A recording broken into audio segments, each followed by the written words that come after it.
it was one of their worst offensive performances and one of their worst shooting performances of the season. And she said they have to be better against Seattle defensively here tonight. And the LA Sparks, they are one of the best three-point shooting teams in the league. They're third in shooting percentage, and they shoot 45% from the field. As for hello, beautiful people, and welcome back to Seattle, Washington. For her team to defend the three, and she said they have to be efficient on the offensive end and set up their defense with their pace and their awareness on their transition D. We halfway mid through the first quarter.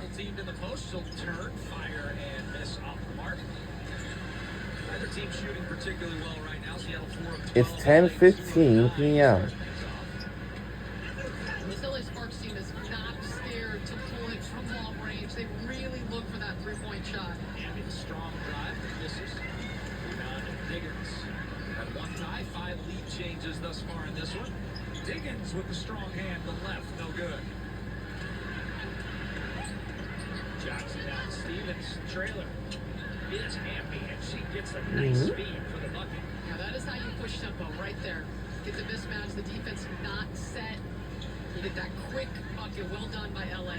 Already 6 lead changes in just 6.5 minutes.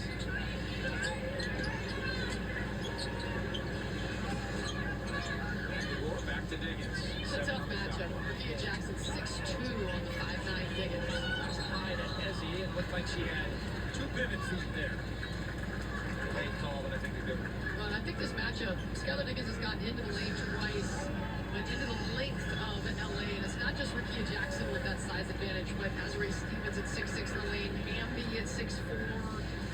Skylar Diggins is going to have to play over the top of that lane to get her points in the paint. Hamby and Giant.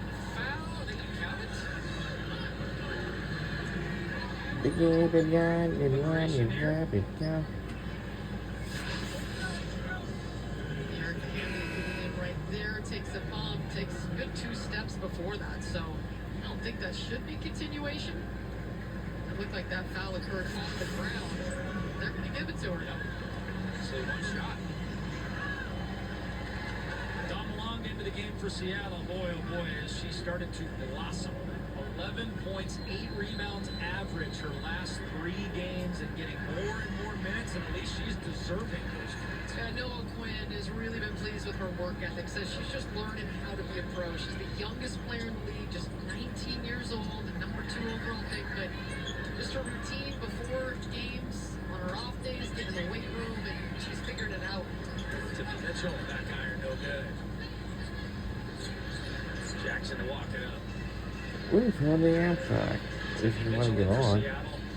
With Malonga, commonly the first 2 subs for Seattle. Here's Gabby Williams on the steal. Nobody does it better in the WNBA than Gabby. But then loses it. It'll be LA basketball. Plum checks, fires, no good. Rebound Jackson inside. And it's a 5-point LA lead. Noah Quinn wants to talk about it with 2:29 left. LA out hustling Seattle right now.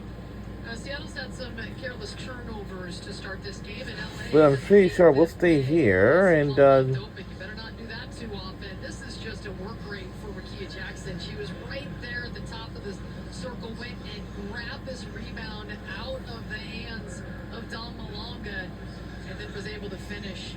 Now she's got to be feeling great, very confident after hitting a game winner at New York a few games ago. And this LA Sparks team on the road is fantastic. They have 8 wins this season on the road. That's tied with Minnesota and Seattle. Take a look at their rankings there overall. 4th in points. Number 1 in points in the paint, which makes sense. They have got some forwards in there that are very, very active. You know, LA played Seattle in the first meeting without Kelsey Plum, without Julie Alamo, without Ray Burrell, without Cameron Brink. It was just a bad game for LA across the board, but you kind of sensed it with they were basically playing their entire bench, and Seattle took advantage of it with that 31-point victory on June the 17th. Seattle forced 24 LA turnovers and scored 24 off the break and 31 points off turnovers. But it's right now Seattle making the turnovers and LA scoring the other end. Well, I think you just throw that game out the window for both teams because the personnel is entirely different. I talked to Lynn Roberts, coach for LA, before the game, and she said essentially the same thing. She's like, I could not watch that film, and I don't blame her. Her team was decimated in that game. Post up, Gumake turns, fires, and hits. Brilliantly done by Nneka. Good timeout by Noah Quinn in her moneymaker. Nneka Gumake that ball, and she is just automatic on that fadeaway jumper. Jackson gets a smaller Diggins. And flips it up. What do you do? That's just a tough And the matchup. shot is good by Los Angeles. Jackson, so good at 6'2". There's not 5 much point that game, or we Diggins need can 2 do. points or 3 points, or maybe 3 points or 2 points. Williams on the wing, now Malonga up top. 10 of the shot clock to Mitchell. Turns the corner. Back with a good shot from 3. And 3 is good. All we need is 2 more. Games frequently, and she does so again. She's got 9 in the first quarter. She was fabulous in Connecticut with 26 points. And it's stolen away. Here's the turnover to push for Gabby Williams. She's going to take Alamont right to the rim. Whoa. Good, too strong. Other side we go with Stevens from 15. And the shot is good by Los Angeles. That's a 4 point I game. mean, that's a 6'6" player with a pull-up jumper moving full speed. I mean, that is high level for your center.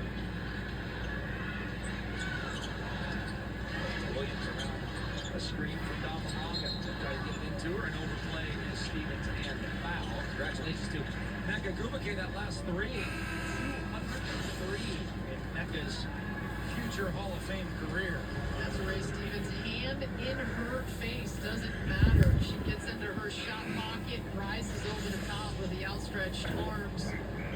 Ray Stevens, as I mentioned, just playing at the highest level of her career this season under Lynn Roberts. Lynn Roberts is an offensive coach, uses spacing really well. Second foul on Azurá Stevens and Cam Brink for the first time in her second game since injury. Great to see Cam Brink back on the WNBA hardwood. Here's a 3-ball, no good. But we do have a lot of back and forth in this one. Not a ton of points to show for it because the shooting's been poor. Here's Mitchell with plenty of action though. Lexi Brown in the game, former Spark.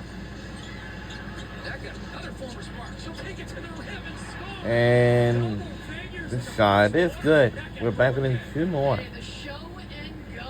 Nneka Gumake got Cameron Brink looking for the shot block and just went Something's right with to the hole. sand. Best basketball of the year. She is 20 points a game on 55% shooting in her last 5 games for Nneka Gumake.